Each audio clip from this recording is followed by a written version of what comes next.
تحيتهم يوم يلقونه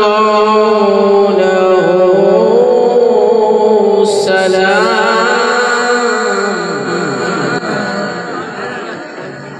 وأعد لهم أجرا كريما.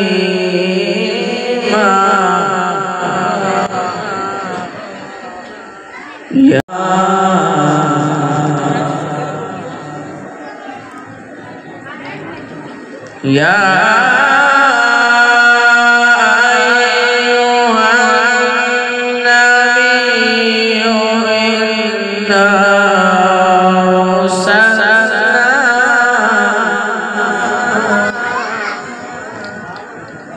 أرسلناك شاهدا ومبشرا ونذيرا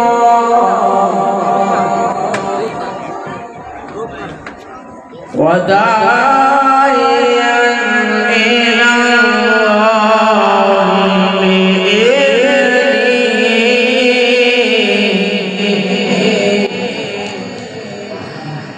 وداعيا إلى الله بإذنه وسراجا منيرا.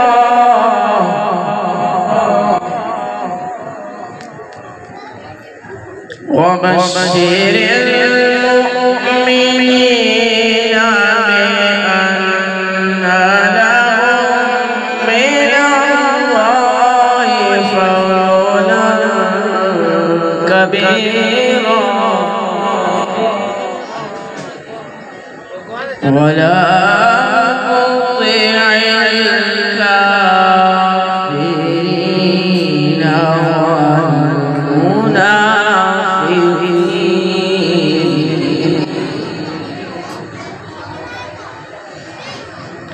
ولا تطع الكافرين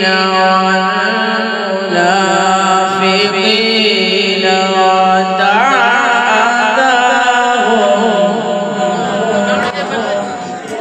ودع أذاهم وتوكل على الله وكفى بالله وكيلا. صدق الله.